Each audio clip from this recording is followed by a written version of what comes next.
एक छोटा सा क्लोज आएगा जो बहुत इंपॉर्टेंट होगा हमारे लिए। अगला टॉपिक है हमारा विद्युत द्विध्रुव के कारण विद्युत विभव। विद्युत द्विध्रुव के कारण विद्युत विभव। मान लीजिए कि आपके पास में एक विद्युत द्विध्रुव है जिसमें एक आवेश है प्लस क्यू आवेश और एक आवेश है माइनस क्यू आवेश। ठीक है, ये एक माइनस क्यू आवेश है,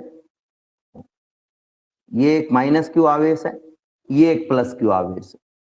ठीक है, और इन दोनों आवेशों को मिलाने वाली जो रेखा है उसकी लंबाई जो है वो है 2a। ठीक है, दोनों आवेशों के बीच की दूरी 2a। यहां पर कोई बिंदु P है जिस पर आपको विद्युत विभव ज्ञात करना है। P बिंदु को अगर मैं पहले आवेश माइनस आवेश से मिलाऊं जो कि B पॉइंट पर रखा हुआ है तो इसकी दूरी R1 आती है, जैसा कि यहां चित्र में आप देख सकते हो। ठीक है, दूसरा आवेश जो है प्लस आवेश, उसको अगर मैं P बिंदु से मिलाऊं तो ये जो दूरी आती है ये R2 आती है। इसको मैं A बिंदु पर मान लेता हूं। ठीक है, जो मध्य बिंदु है, दोनों आवेशों को मिलाने वाला जो मध्य बिंदु है, उससे P बिंदु की जो दूरी है वो है R। मध्य बिंदु से जो दूरी है वो है R। मैं इसको थोड़ा सा आगे बढ़ा देता हूं। अब मैं क्या कर रहा हूं यहां पर कि अगर मैं पहले आवेश और दूसरे आवेश के कारण हमें किसी भी बिंदु पर विभव निकालना तो क्या करना पड़ेगा, इसके आसपास में जितने भी आवेश हैं उन सभी आवेशों के कारण अलग अलग विद्युत विभव निकालना है और जोड़ देना है।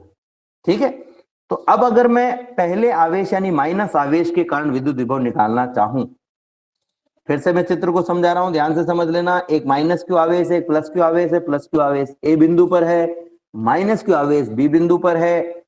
ए बिंदु से पी बिंदु की जो दूरी है वो है R2 और बी बिंदु से पी बिंदु की जो दूरी है वो है R1। और जो दोनों आवेशों को मिलाने वाली रेखा है उसका जो मध्य बिंदु है, जिसको मैं कह सकता हूं ओ बिंदु, ओ बिंदु कह देते हैं अपन इसको, ओ बिंदु, इससे पी की जो दूरी है वो है स्मॉल r। अब अगर मुझे पी बिंदु पर विद्युत क्षेत्र की तीव्रता ज्ञात करनी है तो आपको बारी बारी से दोनों आवेशों के कारण विद्युत क्षेत्र की तीव्रताएं ज्ञात करनी पड़ेंगी और दोनों आवेशों के कारण विद्युत क्षेत्र की तीव्रताएं ज्ञात करके आपको क्या करना है, उसको जोड़ देना। दोनों आवेशों के कारण विद्युत क्षेत्र की तीव्रताएं ज्ञात करके क्या करना है, आपको उसको जोड़ देना है। प्लस क्यू आवेश के कारण निकालना है, माइनस क्यू आवेश के कारण निकालना है और जोड़ देना है। तो हम बारी बारी से यही काम करने वाले हैं। सबसे पहले मैं निकालूंगा माइनस क्यू आवेश के कारण पी बिंदु पर विद्युत विभव। माइनस क्यू आवेश के कारण पी बिंदु पर विद्युत विभव। अब विद्युत विभव का सूत्र क्या होता है, V is equal to k q upon r, या इसकी जगह आप क्या लिख सकते हो, 1/4 pi epsilon of naught q upon r, ये सूत्र है।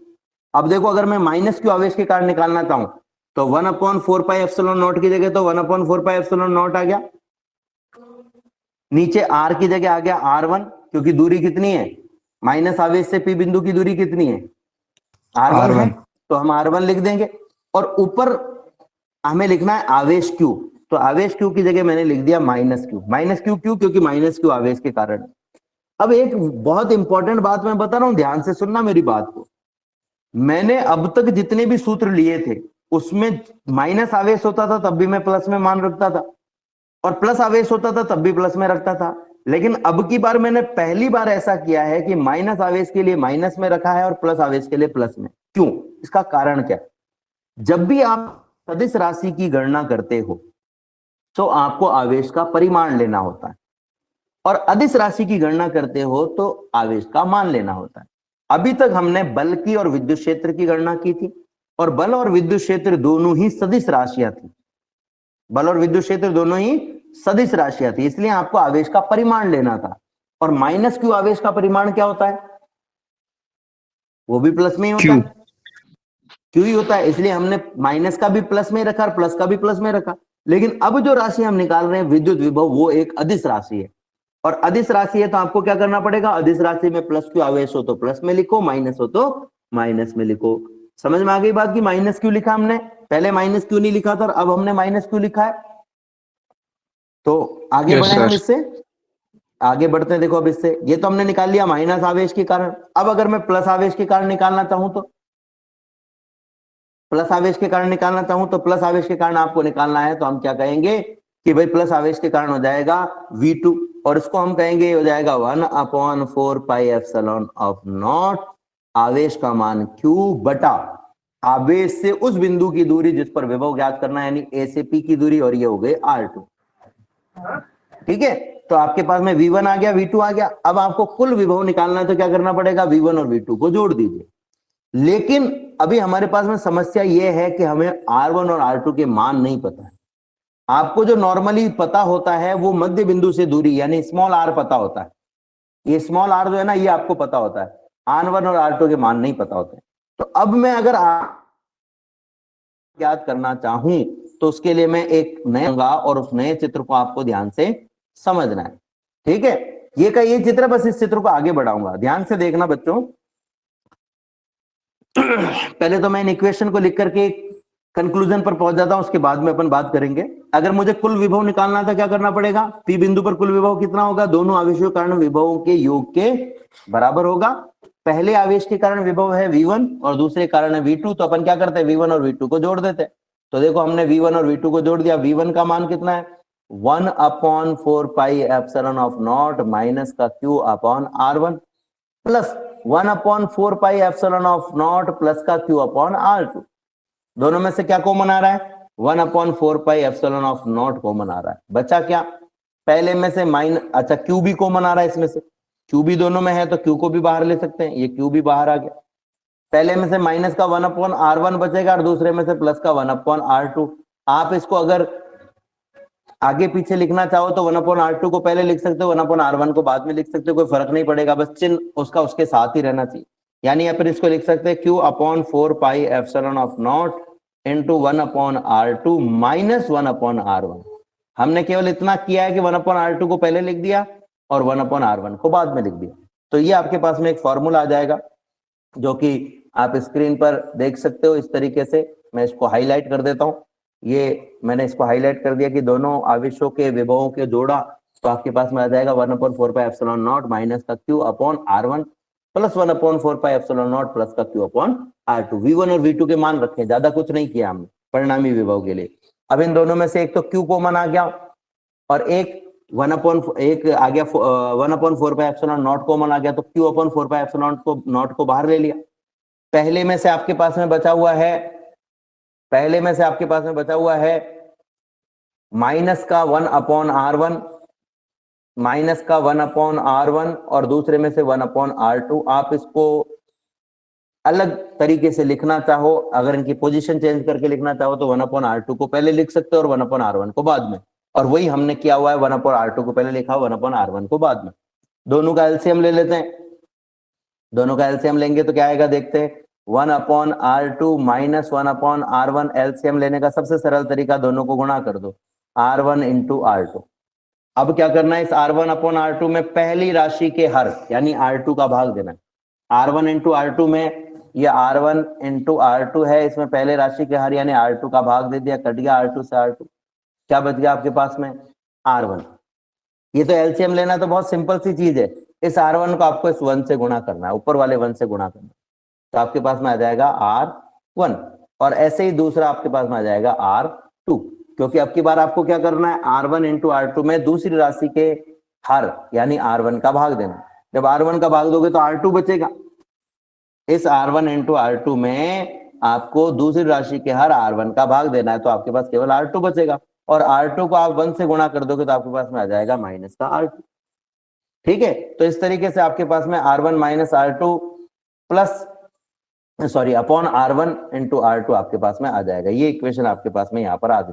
ठीक है, अभी हमारे लिए समस्या है R1 और R2 का मान ज्ञात करना। ठीक है ना, अब मैं एक नया चित्र बना रहा हूँ। बच्चों यहां तक समझ में आया कि नहीं आया, ये बताएं मुझे। कोई ऐसा बच्चा जिसको यहां तक समझ में नहीं आया हो, इसके बाद ही आगे बढ़ूंगा मैं।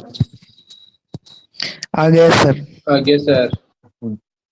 कोई भी ऐसा कोई छात्र है क्या जिसको नहीं आया हो, वो बोले, जिसको नहीं आया वो बोले एक बार। आ गया सर। चलो ठीक है, अब देखो चित्र को ध्यान से, हाँ बोलो सर, एक बार वापस समझा दीजिए ना ये वाला।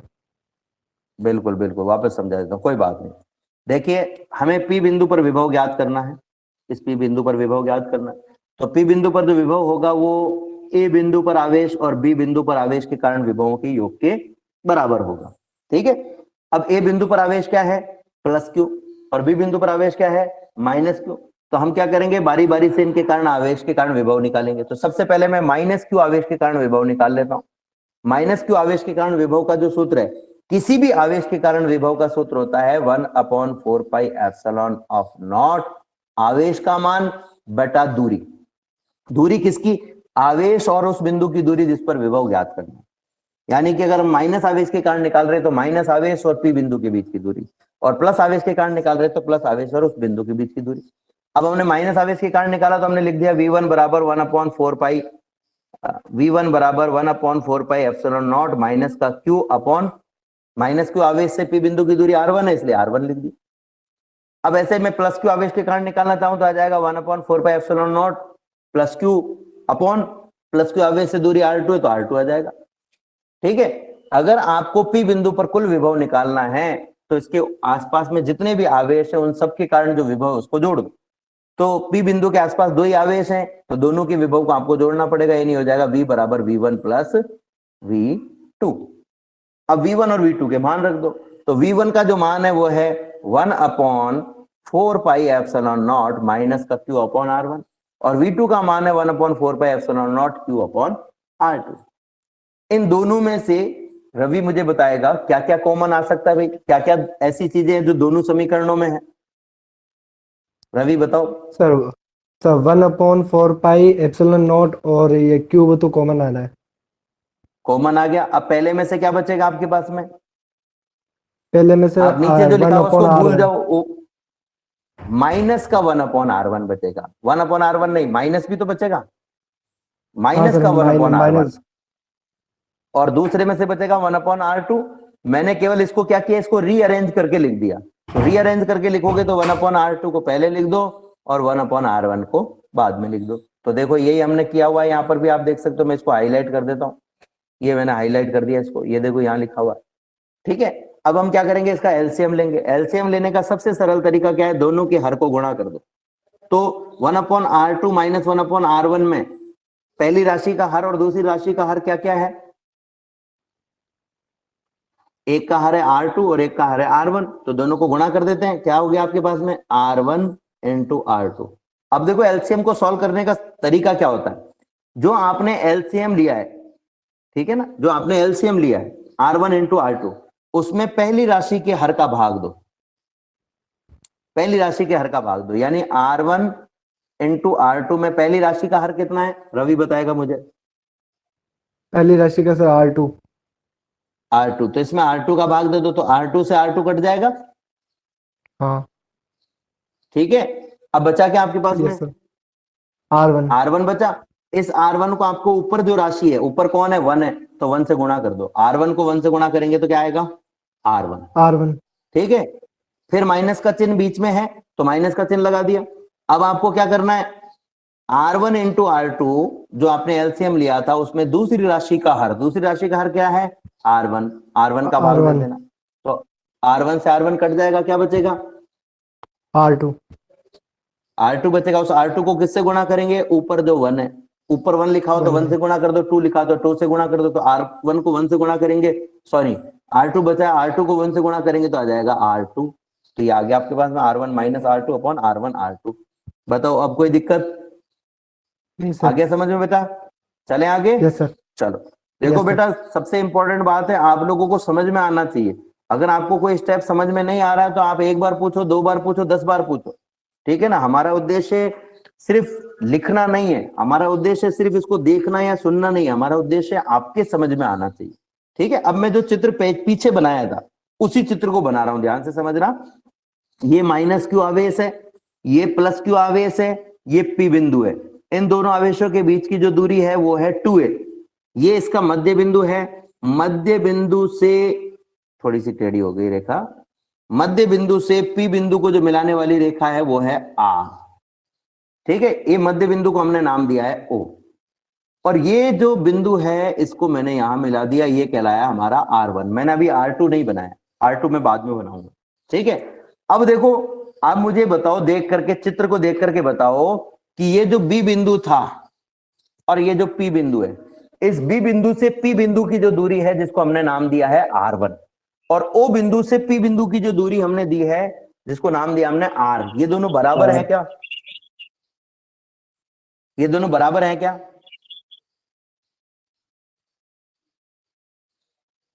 ये दोनों बराबर है क्या? नहीं ये बराबर नहीं है, बराबर नहीं नहीं है। है। तो मैं क्या कर रहा हूं कि ये जो P से O तक का जो बिंदु है इसको मैं थोड़ा आगे बढ़ा रहा हूं। आगे बढ़ा दिया मैंने, और आगे बढ़ाने के बाद में, अच्छा ये आगे बढ़ी हुई लाइन सबको स्क्रीन पे दिख गई क्या? जब सबको स्क्रीन पे दिख जाएगी तभी मैं आगे बढ़ूंगा। सबको स्क्रीन पे दिख रही है आगे बढ़ी हुई लाइन? Yes sir. हाँ सर ठीक है। अब मैं क्या कर रहा हूं, देखो बच्चों, बी बिंदु से इस आगे बढ़ी हुई लाइन पर एक लंब डाल रहा हूं। ये एक मैंने जो बनाया, ये क्या है? ये लंब है। लंब का मतलब यहां हमने 90 डिग्री का कोण बना दिया। ठीक है, ये 90 डिग्री का कोण बना दिया। ये ओ बिंदु है, इसको अगर मैं, जैसे हमने पीछे दिया हुआ है, पीछे देखो इसको हमने एम नाम दिया हुआ है, इसको मैं एम नाम दे देता हूं। ठीक है, तो अब देखो आप ध्यान से देखोगे तो आपके पास में एक त्रिभुज है। ये पी बिंदु है, ये एम बिंदु है, ठीक है, ये बी बिंदु है, और ये ओ बिंदु है, सॉरी ये बी बिंदु है और ये पी बिंदु, इसको मैंने मिला दिया। आप देख सकते हो कि जो पी एम बी यानी ये वाला कोण बन रहा है, यानी ये वाला कोण, ये कितने डिग्री का था? लंब डाला है तो 90 डिग्री का ही होगा भाई, लंब डाला है तो 90 डिग्री का ही होगा ना। यस सर मैंने क्या किया कि ये जो त्रिभुज आपको थोड़ा सा ऐसा लग रहा है ना टेढ़ा है, इस टेढ़े त्रिभुज को मैंने थोड़ा सा घुमा करके सीधा कर दिया। इस त्रिभुज को मैंने यूं धक्का दे दिया, ये समझ लो, धक्का दे करके सीधा कर दिया। अभी ऐसा त्रिभुज हो गया, तो ये एक समकोण त्रिभुज हो गया। ठीक है, ये क्या हो गया अपने पास में? एक समकोण त्रिभुज हो गया। अब एक खास बात मैं बता रहा हूं, ध्यान से सुनना मेरी बात को। समकोण त्रिभुज हो गया है। इस समकोण त्रिभुज में आप केवल ध्यान दो केवल ओ बी, बी एम और ओ एम पर, जिसको मैंने अभी अभी गहरा कर दिया। ठीक है, इस ओ बी, बी एम और ओ एम, इसको अगर आप ध्यान से देखोगे तो ये एक सामान्य त्रिभुज है कि समकोण त्रिभुज है? अच्छा, समकोण त्रिभुज किसको कहते हैं, कोई बता सकता है मुझे? 90 डिग्री कौन होता है? इसका इसमें एक कोण 90 90 डिग्री का। तो मुझे बताओ कि ये जो ओबी भुजा, बीएम भुजा और ओएम भुजा से मिलकर के जो त्रिभुज बन रहा है, इसमें कोई एक कोण 90 डिग्री का है क्या? सर ये संभव त्रिभुज है। अरे समबाहु कैसे दिख रहा है यार तुमको? मैंने बताया नहीं अभी, एक भुजाएं बराबर है। ना इसमें एक कोण 90 डिग्री का है। कौन सा कोण है? ओ एम बी, यानी कि ये वाला कोण 90 डिग्री का है। तो ये कैसा हो गया? ये भी एक समकोण त्रिभुज हो गया। ठीक है, समकोण त्रिभुज हो गया ना। हाँ अच्छा, अब एक बात बताओ मुझे कि जिन दो भुजाओं के बीच में 90 डिग्री का कोण बनता है समकोण त्रिभुज में, ठीक है, जिन दो भुजाओं के बीच में 90 डिग्री का कोण बनता है, ध्यान से सुनना मेरा प्रश्न और फिर जवाब देना। कोई भी एक बच्चा ध्यान से जवाब देगा। मुझे रवि जवाब देगा इसका। रवि माइक ऑन कर लो अपना, बाकी सब माइक ऑफ कर लो। रवि का जवाब सुनेंगे सब। रवि, एक समकोण त्रिभुज है आपके पास में, ये एक समकोण त्रिभुज है आपके पास में, और इसमें तीन भुजाएं होती है, अपन सब जानते हैं। एक आधार होता है, एक लंब होता है, एक कर्ण होता है। जिन दो भुजाओं के बीच में 90 डिग्री का कोण बनता है उनको हम क्या कहते हैं?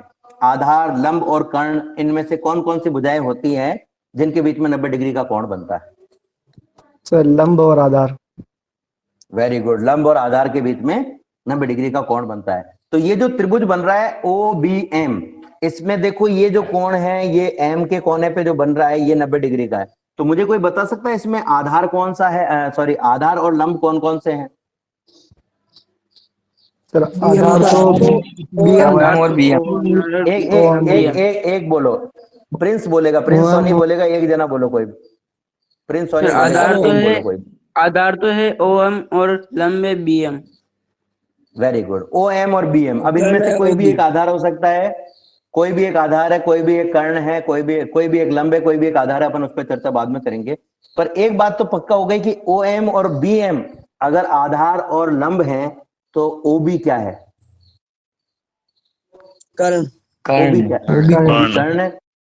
ठीक है, अब इस कर्ण का मान कितना है? स्मॉल ए। स्मॉल ए है ना? हाँ सर, पूरी 2 है इसलिए। पूरी 2 है तो आधी भुजा ए हो गई। अच्छा, हाँ, किसी सर। समकोण त्रिभुज में सबसे बड़ी भुजा जो होती है, सबसे बड़ी भुजा, वो कौन सी होती है? कर्ण सर। कर्ण होती है सर। कर्ण होती है। इसका मतलब हाँ। OB सबसे बड़ा है, तो इसका मतलब BM उससे भी छोटा होगा। BM OB से छोटा होगा कि बड़ा होगा? छोटा होगा। छोटा। छोटा होगा। छोटा। छोटा होगा। अब मेरी बात को ध्यान से सुनना, जो मैं बोल रहा हूं, मैं जो बात बोल रहा हूं उसको ध्यान से सुनना। इस त्रिभुज को मैं मिटा रहा हूं ऊपर से, और एक खास बात बोल रहा हूं मैं, कि जब OB ये जो हमने बनाया था कुछ ऐसे था, ये देखो, ये M है, ये यहां पर था, ये यहां मिल रहा था, ये यहां था, ये O था। OB जो है, माइक ऑफ करो आयुष, आयुष माइक ऑफ करो, आयुष अपना माइक ऑफ करो। आयुष मेरी बात सुन रहे हो? माइक ऑफ कर लो अपना बेटा।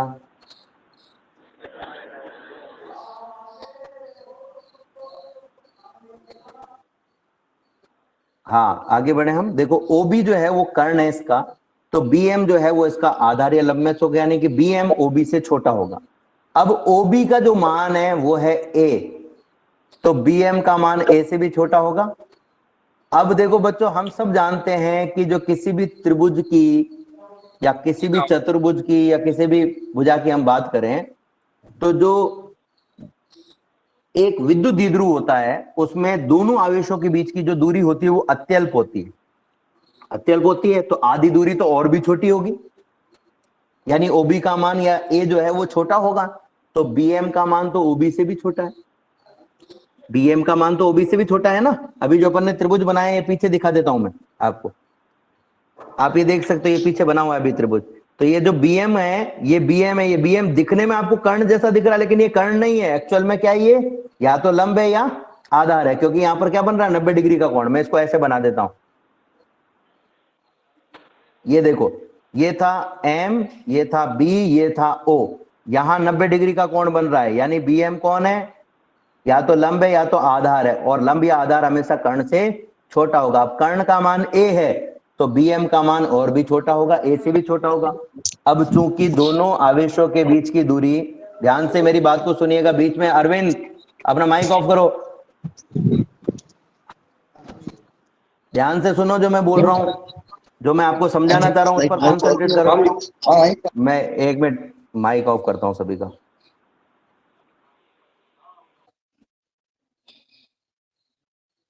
मैंने माइक ऑफ कर दिया है, बाद में माइक खोल दूंगा मैं जब जरूरत पड़ेगी मुझे। डिस्टर्ब कर रहा था।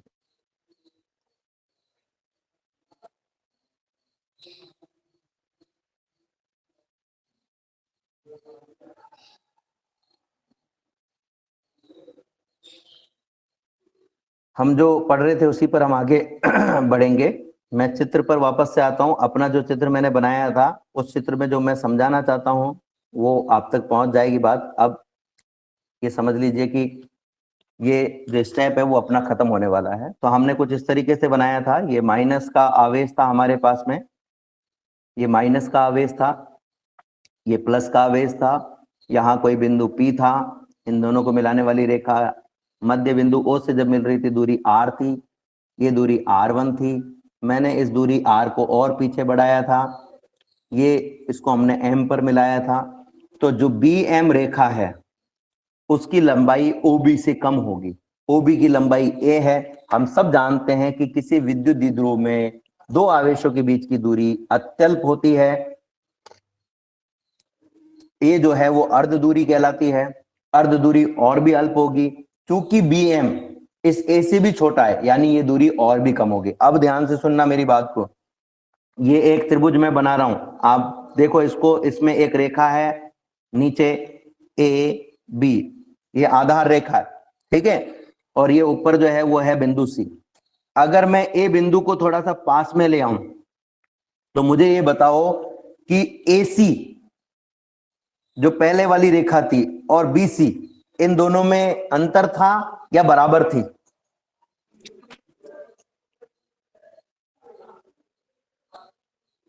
अरे यार, ये तो माइक का भी चक्कर पड़ेगा आपको। अंतर था या बराबर थी? माइक ऑफ कर दी ना। ये दोनों रेखाएं जो थी उन दोनों में अंतर था, लेकिन जैसे ही मैं इस A बिंदु को पास में ले आया, तो A बिंदु को पास में लाने पर क्या होगा, A बिंदु को पास में लाने पर क्या होगा, कि जो रेखाएं हैं ए सी और ए बी, यानी नई रेखा ए सी और पुरानी रेखा बी सी, इन दोनों में जो अंतर है वो कम हो जाएगा। यानी हम ये कहें कि अगर किसी भी समकोण त्रिभुज की एक भुजा बहुत छोटी हो तो दोनों भुजाएं लगभग लगभग बराबर होती हैं। अगर एक भुजा छोटी हो तो दोनों भुजाएं लगभग लगभग बराबर होती हैं। तो इस आधार पर यह कहा जा सकता है कि चूंकि बी से एम की दूरी बहुत कम है, मैं अल्टीमेटली यही साबित करना चाहता हूं कि बी से एम की दूरी बहुत कम है, इसलिए बी से पी की दूरी और एम से पी की दूरी दोनों लगभग लगभग बराबर होंगी। यानी R1 का जो मान है, इसको आप ऐसे भी लिख सकते हो, बी से पी तक की दूरी बराबर पी से एम तक की दूरी, बी से पी तक की दूरी बराबर पी से एम तक की दूरी। ठीक है, तो बी से पी तक की दूरी बराबर पी से एम तक की दूरी हो गई। लगभग बराबर, एग्जैक्टली बराबर नहीं आएंगी, क्योंकि ये जो आधार भुजा है बी एम ये बहुत छोटी है, इसलिए दोनों लगभग बराबर होंगे। अब पी से एम तक की दूरी को अपन क्या गिन सकते हैं? पी से एम तक की दूरी को दो भागों में बांट सकते हैं, एक तो ओ से पी तक की दूरी और एक ओ से एम तक की दूरी। यानी कि ये दूरी जो है, ये वाली दूरी और ये वाली दूरी, इन दोनों दूरियों को जोड़ दो।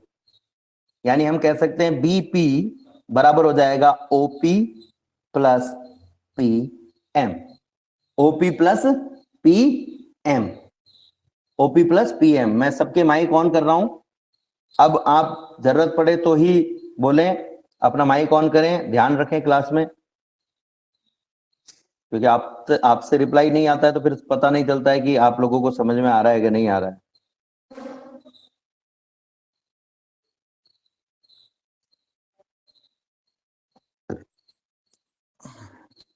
वापस से मैं इस चित्र को बना करके और फिर से बात जो कहना चाह रहा था उसी पर वापस आ जाता हूं। ये हमने बनाया था माइनस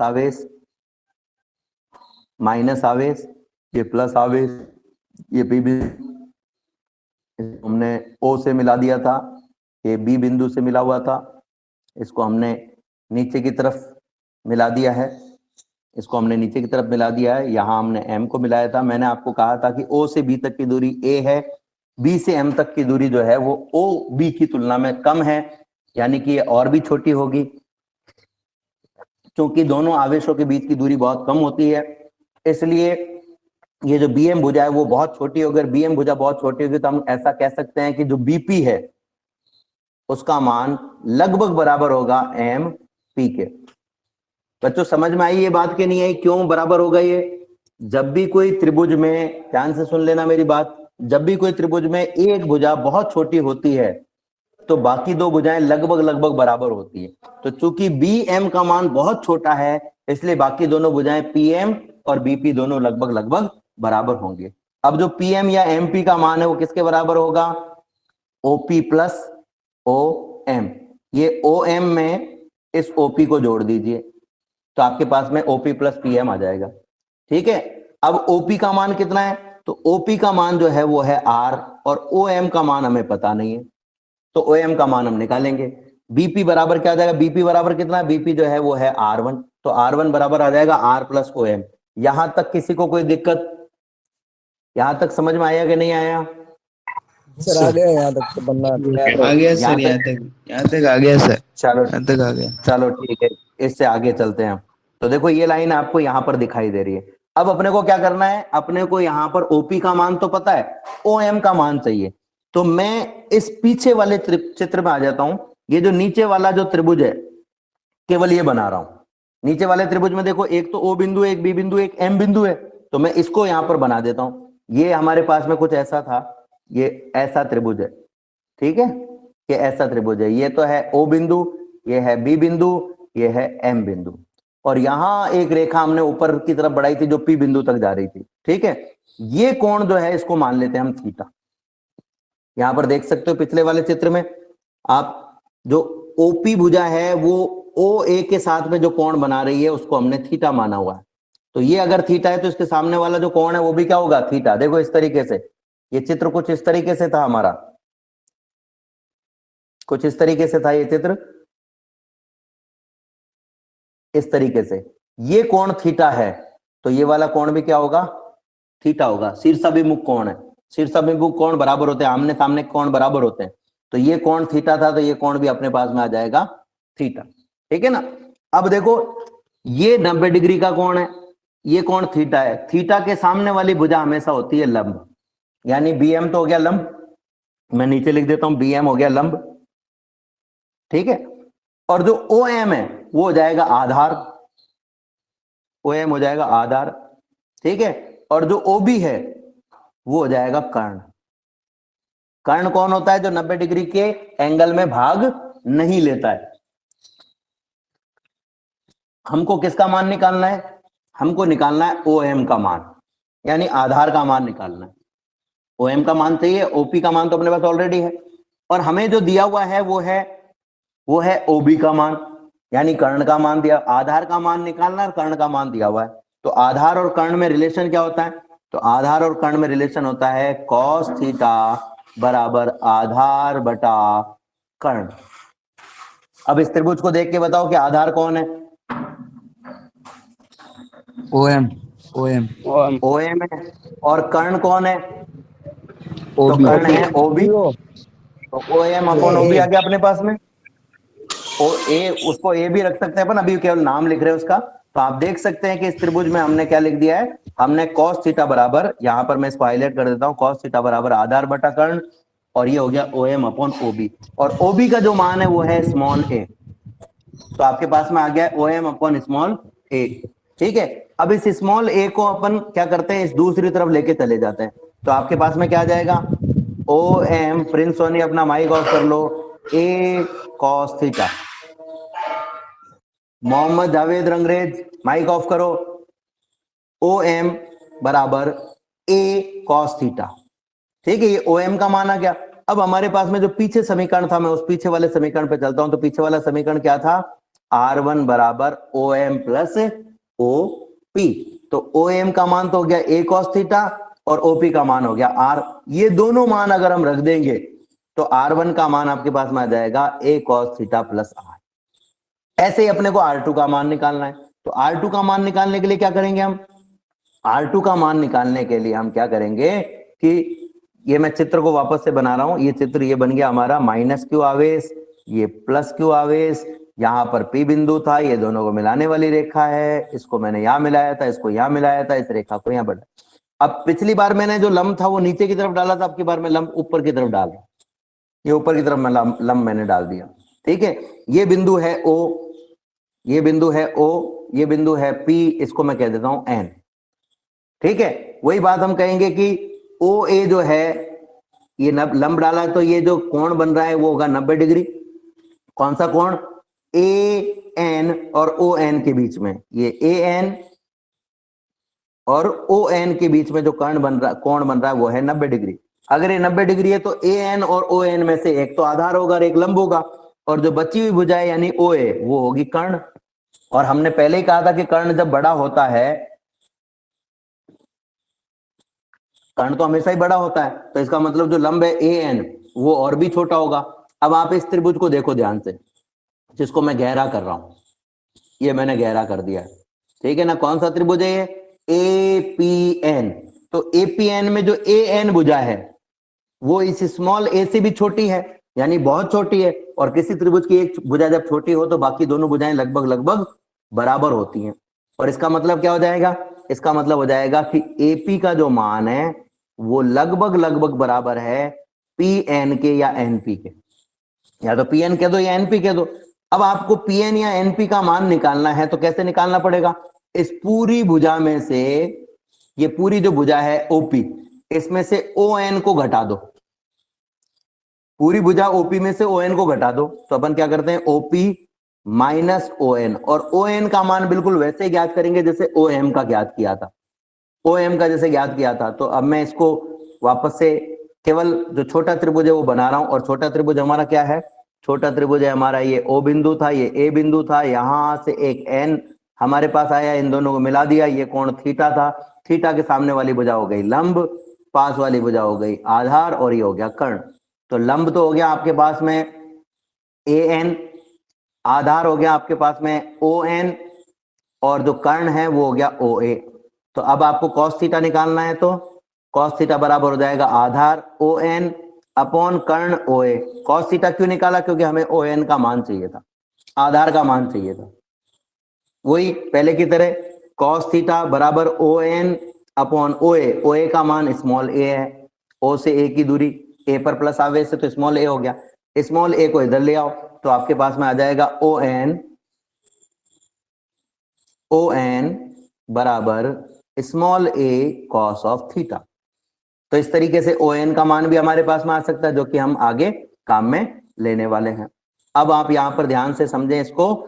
ये देखो हमने यहां निकाला हुआ है, ये मैं इसको हाईलाइट कर देता हूं। R2 बराबर AP बराबर NP, पिछले चित्र में देख सकते हैं हम, ये पिछला चित्र है हमारा, इसमें हम कहेंगे AP बराबर NP। ठीक है, क्योंकि इसका जो बेस लाइन है वो बहुत छोटी है। जब एक लाइन बहुत छोटी हो किसी त्रिभुज की तो दोनों लाइनें लगभग बराबर होती है। ये सिद्धांत हम काम में ले रहे हैं इसमें। अब इसमें भी वही कॉस थीटा बराबर आधार बटा कर्ण, कॉस थीटा बराबर आधार बटा कर्ण। त्रिभुज हमने कुछ ऐसा बनाया था, हमारे पास में ये था O, ये था A, ये था N, ये कोण थीटा था। तो हम कहेंगे आधार बटा कर्ण, आधार हो गया ON और कर्ण हो गया हमारे पास में OA, तो ON अपॉन OA आ गया। ये ON अपॉन OA जो है मध्य बिंदु से प्लस आवेश की दूरी है जो स्मॉल a के बराबर होगी, इसको हम यहाँ लिया है तो ON बराबर A cos थीटा हो गया। ये वाला जो मान है वो समीकरण 7 में रख दो तो आपके पास में आ जाएगा R2 बराबर RA cos थीटा। तो हमने R1 का मान भी निकाल लिया, R2 का मान भी निकाल लिया। अब ये जो R1 और R2 के जो मान हैं उन दोनों मानों को समीकरण नंबर 4 में, इस समीकरण में हम रखेंगे R1 और R2 के मान। तो ये हमने समीकरण नंबर 4 में R1 और R2 के मान रख दिए। तो ऊपर तो आपके पास में R1 का मान आ गया R plus A cos theta, minus R2 का मान R minus A cos theta, और नीचे भी R1 और R2 का मान आ गया। अब देखो नीचे वाली जो समीकरण है उसको आप ध्यान से देखोगे तो एक सूत्र होता है A plus B into A minus B, A plus B into A minus B बराबर होता है A square minus B square. ठीक है, अब आप इस जो सबसे नीचे समीकरण लिखी हुई है उसमें सबसे नीचे समीकरण में जो हर दिया हुआ है उसको अगर आप मैच करोगे तो इस समीकरण जैसा ही लग रहा है। आप देखो A की जगह तो है R, जो ये मैंने सूत्र लिखा है उसमें A की जगह तो है R और B की जगह कौन है A cos थीटा। तो इन दोनों को जब गुणा करोगे तो क्या जाएगा A स्क्वायर यानी R का स्क्वायर और A cos थीटा का स्क्वायर। कर सकते हैं कि नहीं कर सकते हैं? क्या आएगा आपके पास में? देखो ये सूत्र अगर नीचे हर में अगर ये सूत्र लगाऊं मैं तो आपके पास में क्या आएगा A का स्क्वायर यानी R का स्क्वायर माइनस B कौन है A cos theta, A cos theta यानी कि A square cos square theta. B का भी आपको स्क्वायर करना है तो A square cos square theta हो गया। ये हर में A R square minus A square cos theta cos square theta कैसा है समझ जाओ, समझ में आया कि नहीं आया? Yes sir. सर आ गया सर। ठीक है, सूत्र अब से देखो ऊपर जो लिखी हुई है राशि R plus A cos theta minus R minus A cos theta, इसमें से मैं ब्रैकेट को खोल रहा हूं तो R plus A cos theta तो एज इट इज रह गया, और ये जो माइनस है ये R minus A cos theta दोनों से गुणा होगा।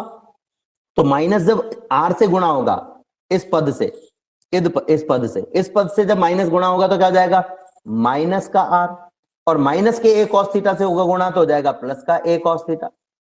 तो देखो R से R कट गया, क्या आ गया आपके पास में A cos theta plus A cos theta यानी 2A cos थीटा, और यही आपके आगे समीकरण में आप यहां पर देख सकते हो। ये हमने किया हुआ है, जो पीछे लिखा था वो का वही आ रहा है। देखो R plus A cos theta minus R plus A cos theta upon R square plus A square cos theta, ये ऊपर अब आपके पास में ये का ही आ रहा है यहां पर। ये देखो इसमें हम क्या कह सकते हैं, इसमें हम कह सकते हैं भाई ये R से R कट गया, क्या बच गया A cos थीटा यानी कि 2A cos थीटा, ये तो ऊपर बच गया आपके पास में। और नीचे क्या रह गया आपके पास में? आपके पास ऊपर रह गया 2A cos थीटा, नीचे रह गया R square A square cos square theta. अब ये जो आपके पास में बचा हुआ इसमें हमारे पास में है V बराबर ये जो Q है इसको मैं 2A के साथ लिख रहा हूं तो आ जाएगा 1/4 pi epsilon not Q into 2A cos theta की जगह cos थीटा अपॉन नीचे क्या है R square minus A square cos square theta, R square minus A square cos square theta. ये अपने पास में नीचे है, ठीक है। अब Q इंटू 2A बराबर क्या होता है बच्चों? P द्विध्रुव आघूर्ण P P P होता है। तो इसको हटा के अपन क्या लिख सकते हैं? इसको हटा के अपन ने लिख दिया P, ये इसको हटा के अपन ने लिख दिया P, और बाकी क्या एज इट इज है, ठीक है। अब वही पहले जो अपन लिखते थे, पहले हम क्या लिखते थे? यदि R का मान A से बड़ा हो तो R स्क्वायर का मान A स्क्वायर से और भी बड़ा होगा। अब आप कहोगे साहब यहाँ A स्क्वायर थोड़ा ना है, तो A square cos square theta है, तो जब ये A स्क्वायर से बड़ा होगा तो A square cos square theta से भी बड़ा होगा। क्यों?